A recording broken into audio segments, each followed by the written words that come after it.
What's up, everybody? Nick the Comic Book Nerd here. Excuse me. It's Friday morning. We're going to do my read of the week. So this week I read 6 new books. I'll show you what they were first. We read Marvel Voices Legacy 1, Maestro War and Pax 2, Black Cat 3, Symbiote Spider-Man 4, Crossover 4, and the final Future State Aquaman 2. So we're going to try and do my segment of what we called last week the rundown. I didn't love it last week, so now I'm going to do is I only have 60 seconds to describe to you all the other books I read that weren't my read of the week. So let's try it out.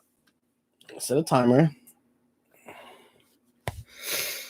I want to thank everybody once again for hitting 100 subs. It blows my mind how amazing our community is. It's so awesome to do. Very thankful for that. Monday I'll put out a video on how you can get my big giveaway. Everybody is eligible if you're across the seas or whatever. It's totally okay. So, all right. So we're going to do 1 minute timer. I'm going to explain everything that I didn't do. That looks good there. Of course, my phone's going to lock.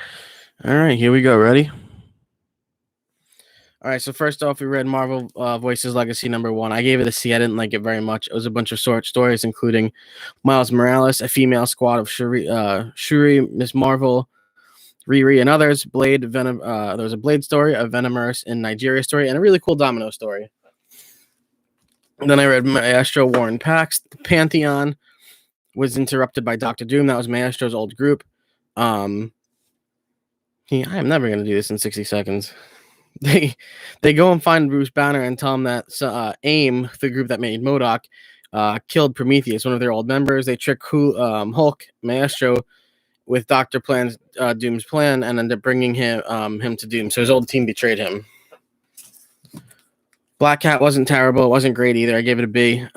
Felicia ends up getting the chance to go. I can't do this in a minute, but we're getting there.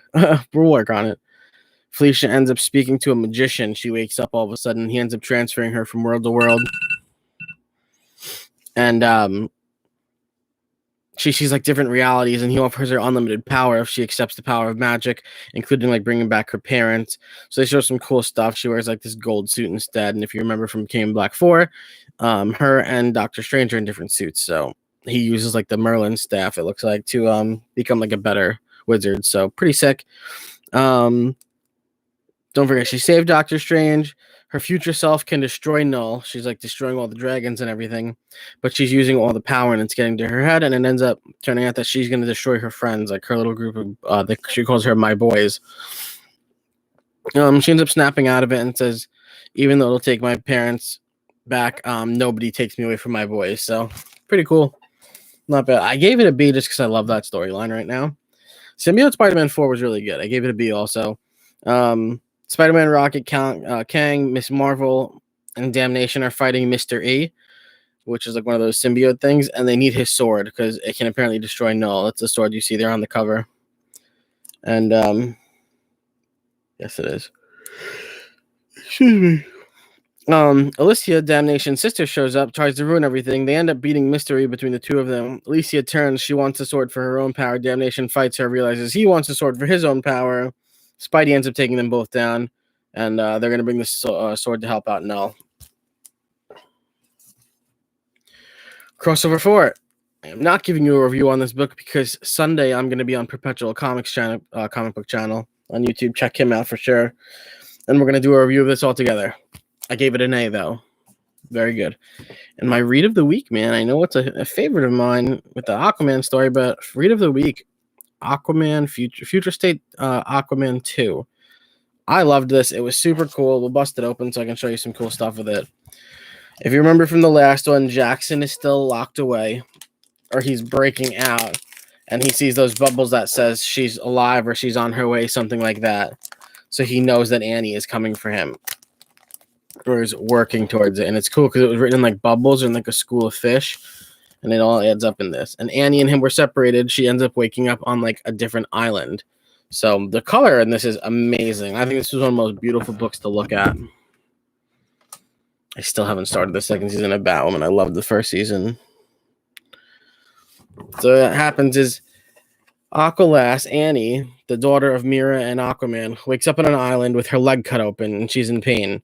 A school of fish end up talking to her right from the ocean. One of them sacrifices itself and kind of like coats her leg so there's no more pain. So the school of fish get pissed and they're like, we want our brother back. And she's like, when I find mine, I'll give you yours back. I need him to help me. I need your brother to help me. And the whole thing is they basically put her through these trials and end up saying like, the whole time she promises to give back the brother from the school of fish, but they just keep hitting her with all these trials and like ruining what she's building. So what's cool is all the trials end up teaching her back to the things that Jackson taught her in life. So those things end up including hunting, de-escalation, he called it throw hands, perseverance, retreat, and patience. And I think the last one was forgiveness in this. That's just something that I thought. So I'll show you each page because each part shows you what he showed her and then what the school of fish are kind of trying to show her or get from her. I got a little smudge on the back. So the first one was hunting. So Jackson is showing her an above water hunting. Jackson is showing her hunt with a bow, and she needs to learn how to hunt on her own and like make a bow. So feed herself, obviously, because the school of fish. Without it, she won't be able to, survive. You need food to survive, obviously. The second one was de-escalation. Jackson shows her his way of talking out of bad situations, and the school of fish. And they keep telling her, like, we're going to ruin your home. She's, like, getting logs and everything. And they end up telling her, like, we're going to end up destroying everything you're going to build. So you might as well just stop. And then the next one I wanted to say was throw hands. So throw hands is obviously self-defense. So he teaches her if anyone ever lays their hands on you, always hit them right back, Don't let them take advantage or anything like that. So as you see, she's fighting these like frog people because they start taking her food and destroying her home. So like it's kind of sad because you're like she's on her own for her first time, but she's doing a great job with all the things that Jackson has taught her in life.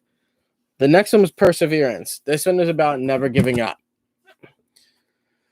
So he wants her to learn how to, use her water abilities and everything. So the school of fish, she ends up building a home. We're like, we're going to send a tidal wave at you. And she's going to try and persevere and use her powers to hold it back. She doesn't, and she gives in and caves to them and lets them destroy it. So it leads to the next one, which was retreat. So Jackson teaches her sometimes it's okay to run. Sometimes you have to run to, go come up with another plan, kind of get your head clear, and then come back around to solve your issue. So she decides she's just going to swim out and find Jackson. And then the fish start telling her, bring us back your corpse at this point because we don't want, you here anymore. And she's telling them, I still promise to bring back your brother, who, like I said, put himself on her leg to save her. A little error they made here was, I think they switched the leg a few times with the drawings, but that's okay. But, excuse me. The next one after retreat was then patience. So patience was taught because he brought her out into the middle of the ocean to show her like a beautiful sunset or something. And she's like, this is boring. I don't want to be here. I'm sorry. She brought him on the top of a mountain to watch the sunrise while she was just holding some pose. And it taught her to, just wait. Good things come to those who wait. And then the school of fish are like, you're just out in the middle of the ocean. So she went into the middle of the ocean, waited for the sun to rise, waited for it to go down.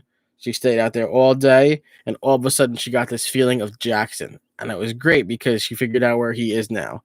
So this shows that years had gone by when this happened. It's very odd. You find out she's in what's called the confluence. That's when like all the ocean water was changing in the first one.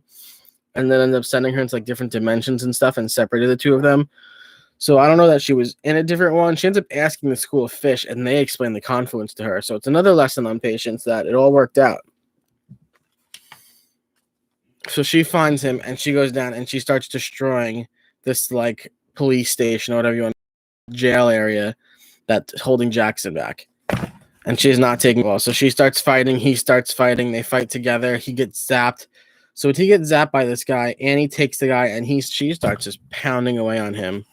and she's letting her anger get the best of her. And she asks if you've been here the whole time. So they were always in the same spot, it seems like, or in the same part of the confluence, which is pretty neat. And like I said, the final lesson in this, I believe, was forgiveness. So, where is it? They end up fighting, they end up winning, they end up retreating. So when they retreat, a bunch of the fish that were like used by the guards that held Jackson back were all being were chasing them. So she turns and uses all of her ability, and you see this awesome artwork of Jackson, and he tells her, Annie, it's okay now, we're free, you can let them go. You know, they hurt me and everything, but I'm out, I'm free, I'm back with you, we're together again, everything will be okay. And you see she starts to cry. She realizes that her controlling them was to get them away faster, but when she let them go, they just fled. So it was really cool. Like I said, I love the story. I love all the artwork. I love the color. I love the future state Annie. I love the future state. That's the confluence, kind of. So every piece of water is a different color, and that's how it rolled down. But yeah, even the cover, the whole orange setup with this was awesome. Doing Annie's hair and everything, but really cool. Like I said, I think this was a good lesson on life. This issue. I don't know if I've ever read a comic book that kind of did that. So pretty sweet, pretty awesome. I hope everybody who read it enjoyed it. I hope everybody enjoyed their reads in general. I have a lot of content coming out. So Monday, like I said, we're going to do my read of the week. We're going to do my 100 subscriber giveaway. There's going to be 3 ways to get involved in that. Like I said, I will ship it anywhere. I want to say there's going to be 7 or 8 books involved with like a special add-in book that I'm not telling anybody about. On top of that, I got my first CGC order. I'm looking at them now. It was awesome. I did a video on that. I will post it on here. Not this Monday, the Monday after. It'll be a Monday video. Check me out Sunday on Perpetual Comics channel. Definitely check him out. What else? I talked to Remy Q. We're going to try and do a video together down the road. That's going to be a lot of fun too. He's awesome. And I think that's all I got for today. So if you took the time to check out the video, thank you so much. Go check out Rod Dorican, Just Dorican, and his comics. I was on his show for drawing Super Mario characters on Tuesday, Lamer Frame. So much fun. Did that. So it was a huge week. Huge week in comic books for me. My favorite week in comics so far. So very cool. You guys rock. Thanks for checking out the content. I can't stop yawning. And I hope you liked the video. Give me a thumbs up. Tell me what your read of the week was. Thanks so much. Stay safe.